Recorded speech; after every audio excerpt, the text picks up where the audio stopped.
Kenapa setiap Isra Mi'raj itu kok suratnya selalu Al-Isra ayat 1? Padahal di situ tidak ada cerita Mi'raj. Itu cerita Isra Lailan. Justru cerita Bani Israel ketika dia sedang berjalan dalam kegelapan. Dia suka sholat tapi sholatnya tidak ingat Allah. Kecuali sedikit. Yang ingat Allahnya sedikit saja. Kata Allah munafik. Apalagi yang tidak ingat Allah sama sekali. Jadi kalau menurut Quran, orang munafik bukan yang tidak sholat. Orang munafik adalah yang sholat. Bagaimana Pak yang tidak sholat? Tidak usah dibicarakan. Yang sholat saja bisa berkategori munafik. Apalagi yang tidak sholat. Saya tidak mau cerita yang tidak sholat. Itu sudah pasti. Saya mau cerita yang sholat. Bagaimana sholat kita bisa meningkatkan kesehatan. Bagaimana sholat kita bisa membangun kesadaran. Mari kita kaji sekarang. Tadi yang dibacakan oleh Qari'ah. Surat apa? Surat Al-Isra. Ini yang saya tidak mengerti. Kenapa setiap Isra Mi'raj itu kok suratnya selalu Al-Isra ayat 1? Padahal di situ tidak ada cerita Mi'raj. Itu cerita Isra Lailan. Justru cerita Bani Israel ketika dia sedang berjalan dalam kegelapan. Ada nggak kata Mi'raj di situ? Nggak ada. Kata Mi'raj itu adanya di Quran surat Al-Ma'arij. Bahkan lebih eksplisit lagi. Mi'raj Nabi Muhammad diabadikan di Quran surat An-Najm. Cuman silakan ikut peringatan Isra Mi'raj di Kota Bandung 100 kali akan mendapatkan ayat yang sama 100 kali. Coba kita buka Quran surat An-Najm dulu. Di Quran surat An-Najm Allah mengatakan begini. Walaqad ra'ahu nazlatan ukhra. Indah sidratil muntaha, indah jannatul ma'wa, id yagsa sidrati ma yagsa. Ada kata-kata apa di situ? Ada kata-kata apa? Sidratil muntaha. Sering dengar ibu-ibu sidratil muntaha? Sering dengar bapak-bapak sidratil muntaha?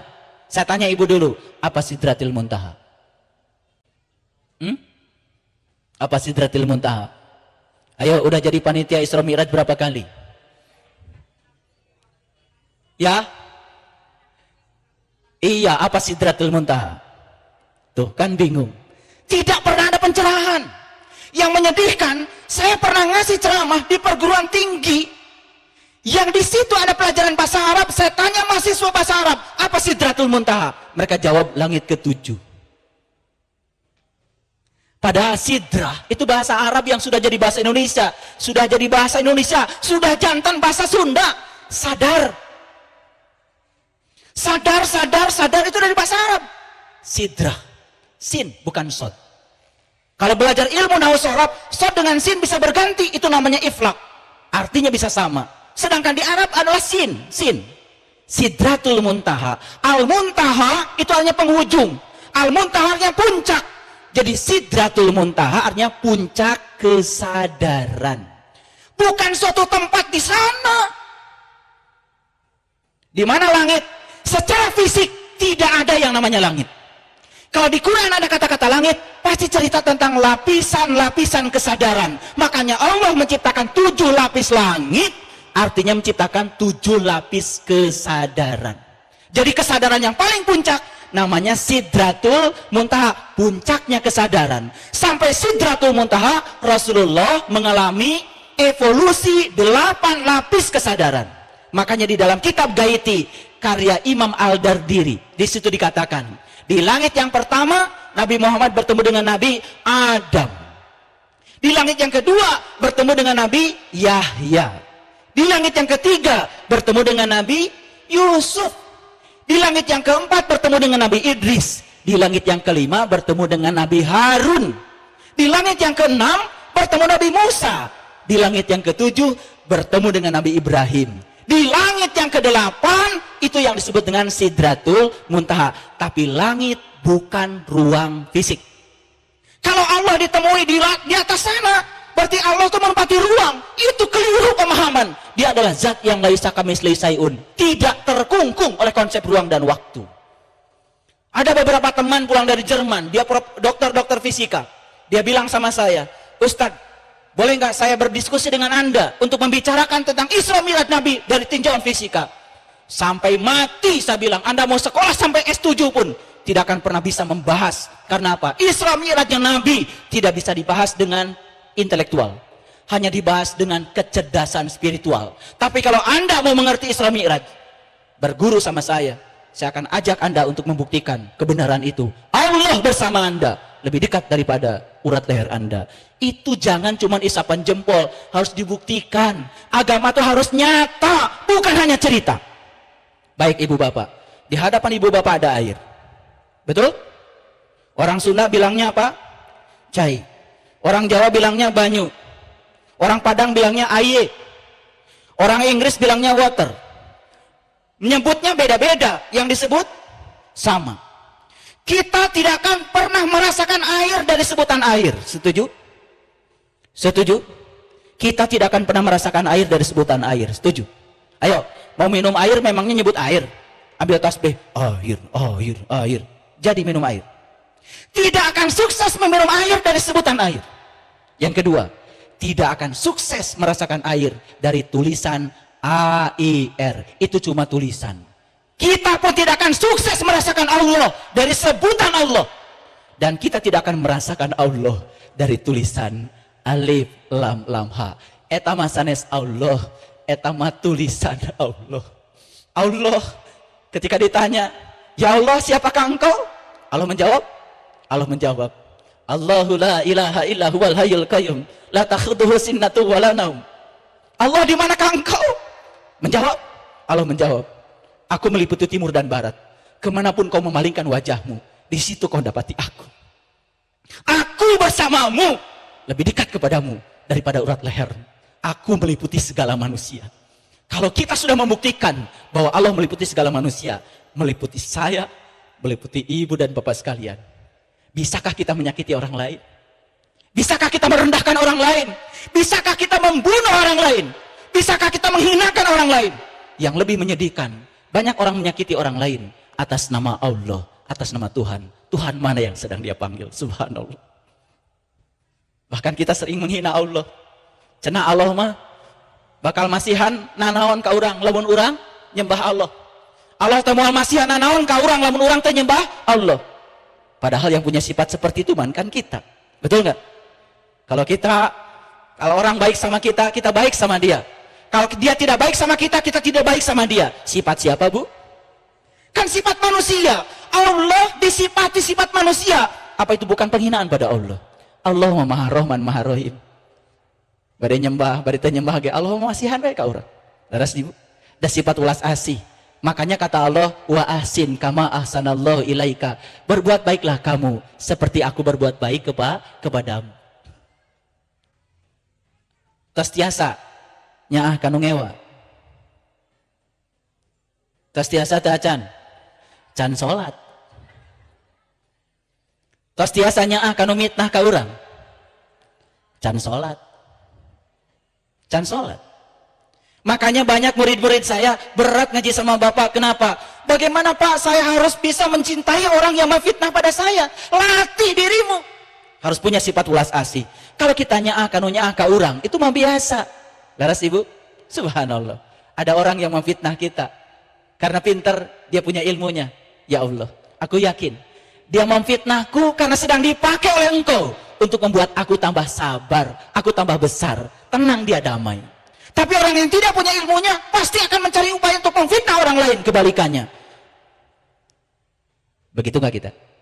Kalau masih seperti itu, belum sholat. Kan Nabi Muhammad mah tiap uih subuh, satos nana tepan subuh, diciduhan ke orang Yahudi. Apaan orang Yahudi nate malah justru disuapin oleh Nabi dengan kasih sayang yang luar biasa. Sudah banyak cerita itu diceritakan di banyak pelatihan, dan saya tidak mau cerita itu. Tetapi itulah Nabi, nyaah kanu ngewa. Itu akhlak. Kalau kita baik sama orang yang baik sama kita, itu mah biasa. Kalau kita bisa baik sama orang yang tidak baik sama kita, itu yang luar biasa. Itu buahnya sholat. Ayo, kenapa sholat kita tidak membuahkan itu? Harus direvolusi. Kalau saya ngomong seperti ini, berarti saya bisa membuktikan. Karena orang beriman tidak boleh berbicara sesuatu yang dia tidak bisa membuktikannya. Saya pernah ceramah di Banyuwangi tentang sholat khusyuk. Selesai saya ceramah, Ada orang Banyuwangi datang ke sini ke Bandung. Beli rumah di Bandung. Dia mesantren di dekat pesantren saya. 3 bulan belajar sholat khusyuk. Setelah selesai pulang lagi. Sekarang beliau mengatakan, saya baru merasakan betapa rindunya sholat. Gitu. Bagaimana bisa rindu kepada Allah? Kenal aja enggak. Bagaimana bisa ingat sama Allah? Tahu juga tidak. Betul enggak? Makanya ada orang yang tidak tahu, tetapi dia tidak tahu bahwa dia tidak tahu. Biasanya kalau ngomong sok tahu, dia beritahu tidak mau tahu. Padahal dia itu tidak tahu. Cuma dia tidak tahu bahwa dia tidak tahu. Banyak gak yang kayak gini? Banyak. Kalau sudah dipanggil Bapak Kiai, kalau dikatakan dia pimpinan pondok pesantren, biasa jadi itu menjadi atribut yang sulit dia belajar. Karena apa? Dia itu tidak tahu. Cuma dia tidak tahu bahwa dia tidak tahu. Dibungkus ketidaktahuannya dengan atribut yang melekat pada dirinya. Makanya saya tidak mau dipanggil kiai, apalagi dipanggil haji. Karena haji itu kan kalau saya sedang di sana, haji itu bahasa Arab artinya pengunjung. Kalau sedang di sana saya haji, karena pengunjung. Pulang dari sana bukan pengunjung lagi, saya pribumi kok. Betul nggak? Makanya aneh kan di Indonesia, haji jadi gelar.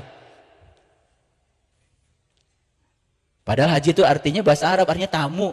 Tamu tuh kalau lagi di sana, kalau pulang dari sana bukan tamu lagi kita, pribumi. Harusnya haji bukan gelar. Tapi haji itu ditampakkan dalam bentuk akhlak. Itu haji. Oke, kembali lagi tadi. Sidratul Muntaha apa? Puncak kesadaran. Di langit yang pertama Nabi Muhammad bertemu dengan Nabi Adam. Saya dulu membayangkan itu pertemuan adalah fisik antara Nabi Muhammad dengan Nabi Adam.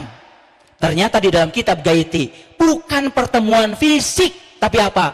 Itu lapisan kesadaran. Jadi kesadaran Adam, kesadaran Yahya, kesadaran Yusuf, kesadaran Idris, kesadaran Harun, kesadaran Musa, kesadaran Ibrahim, Sidratul Muntaha.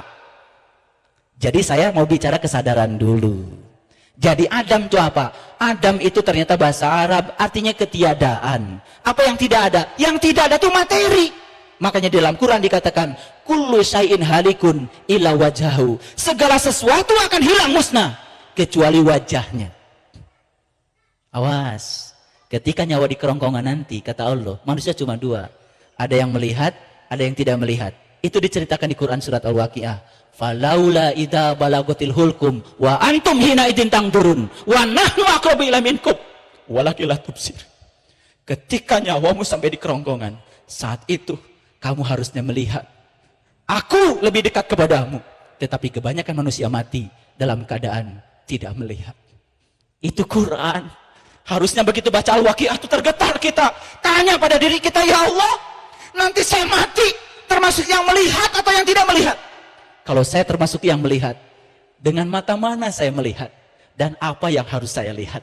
Kalau saya tidak melihat, amalan apa yang menyebabkan saya tidak melihat? Ya Allah, tolonglah saya sekarang. Berilah syafaat sekarang, ya Allah. Syafaat itu bukan nanti, Bu, Pak. Syafaat itu sekarang. Makanya rajin-rajin baca sholawat biar dapat syafaat.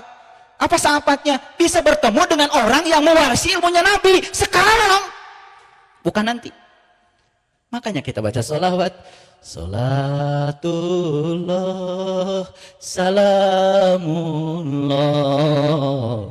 ala toha rasulillah. Salatullah salamullah ala yasin habibillah. Sering baca sholawat tapi gak ngerti. Kita ini ingin ketemu apa? Ingin ketemu Toha. Siapa? Rasulillah yang menyambungkan kita dengan Allah. Ingin bertemu dengan Yasin. Supaya apa? Supaya kita dicintai Allah. Jadi siapa Toha itu? Siapa Yasin itu? Gurunya Gus Dur, namanya Kiai Hadirani. Kiai Hadirani, orang Banjar beliau, almarhum, mengatakan Yasin itu artinya wahai Sin. Maka Sin itu gerginya 3. Gergi yang pertama menyatakan Nurullah, gergi yang kedua menyatakan Nur Muhammad, gergi yang ketiga menyatakan Nur Insani. Nurullah, Nur Muhammad, Nur Insani, gumulung manunggal. Itu yang disebut dengan ruhku. Itu yang ditiupkan Allah pertama kali ke dalam diri kita. Itu yang harus kita tahu dalam hidup kita sebelum kita mati. Makanya yang kenal dirinya akan kenal Tuhannya. Siapa yang terbuka mata kalbunya di dunia akan terbuka di akhirat. Siapa yang tidak terbuka di dunia tidak akan terbuka di akhirat. Wa man kana fi hadhihi a'ma wa huwa fil akhirati a'ma wa adallus sabila. Ini ngaji dulu. Ngaji dulu serius. Karena apa? Waktu kita terbatas. Belum tentu nanti sore kita masih hidup. Belum tentu besok masih hidup. Makanya bahagia tidak usah menunggu besok. Ah, saya akan bahagia kalau anak saya sudah diwisuda. Belum tentu usia kita sampai anak kita diwisuda. Ah, saya akan bahagia kalau rumah saya sudah bagus. Belum tentu kita punya umur sampai rumah kita bagus. Setuju?